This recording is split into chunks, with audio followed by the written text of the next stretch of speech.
Le billet politique. Bonjour Ludovic Piétenu. Bonjour Guillaume, bonjour à tous. Et votre question aujourd'hui, François Hollande est-il vraiment trop bavard ? À en croire le titre du volumineux livre de Gérard Davet et Fabrice Lhomme chez Stock, aujourd'hui en librairie, un président ne devrait pas dire ça. La réponse est évidemment oui. Et si ce n'était encore que le seul livre à paraître depuis la rentrée, on pourrait être plus nuancé. Il s'agit du 7e, plus de 200 heures d'entretien au total, mis bout à bout, c'est une dizaine de jours pour le président à commenter son action. Étrange personnage, en concluent mes deux confrères du Monde, en phase avec son quinquennat si déroutant. Il est loin le temps du communicant Jacques Pilan, surnommé dans un livre de François Bazin le sorcier de l'Élysée, qui du temps de Mitterrand théorisait ce qu'il appelait l'écriture médiatique. Pilan n'était pas seul, il avait un acolyte, Gérard Collé, en 2013, interrogé par un autre communicant, Philippe Moreau-Chevrolet. Voici ce qu'il disait de l'image d'un président de la République. C'est une saga. Que vous pensiez à Clovis, à Louis XIV ou à Napoléon Bonaparte, même si on ne s'envisage pas à la dimension de ces personnages, cette saga, un chef d'État est obligé de la faire partager. Parce que si lui-même n'est pas émetteur d'une histoire, il va arriver qu'il va être l'objet de l'histoire. Et que donc il va être sans arrêt dans la position du gardien de but à qui on tire 5 ou 6 pénaltys à la fois.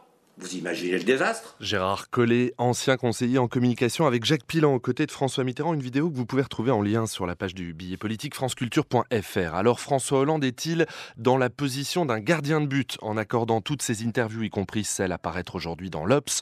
Est-il l'objet de l'histoire ? Son écriture médiatique, comme disait Pilan, est-elle la bonne ? Choisir l'Obs, par exemple, média étiqueté de gauche pour s'adresser au peuple de gauche qu'il entend reconquérir en 2017 en leur disant « Je suis prêt », ce titre qui barre la une de l'hebdomadaire, est en soi une bonne démarche si l'on suit les conseils du gourou en communication des années 80-90. François Hollande est alors l'émetteur.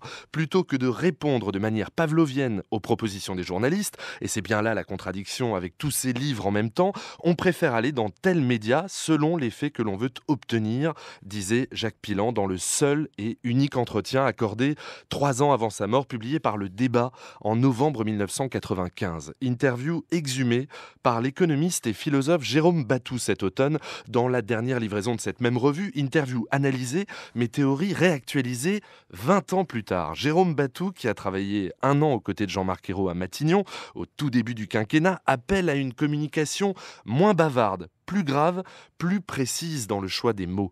La théorie de Pilan est souvent résumée de façon réductrice à la parole rare et jupitérienne. Le but n'est pas de se faire rare, mais de faire événement, écrit Jérôme Batou. C'était l'objet du discours de Wagram le 8 septembre. Un Wagram 2 est prévu dans les prochaines semaines, mais n'est-ce pas trop tard ? Comme l'affirme Davet et Lhomme, quoi qu'il fasse, quoi qu'il dise, François Hollande n'imprime pas comme un fantôme dont on ne pourrait fixer l'image. Le président inaudible est aussi l'homme invisible. L'émetteur s'est banalisé alors que Jacques Pilan, il y a 20 ans, théorisait que pour un président de la République, ça n'était pas possible. Le tout dans un monde devenu spontanément illisible. Vous imaginez le désastre ? Aujourd'hui, estime Batou, il manque au président pas un slogan, il n'en a pas, hormis depuis le printemps le « ça va mieux », pas une série de bons sentiments. Non, la nouvelle écriture médiatique doit être dotée de la brièveté, de la clarté, de la profondeur et de la justesse d'expression. Cherchez bien, ça n'est pas chez François Hollande. Il manque enfin un cadre symbolique, un arrière-plan par lequel se reconstitue un monde commun,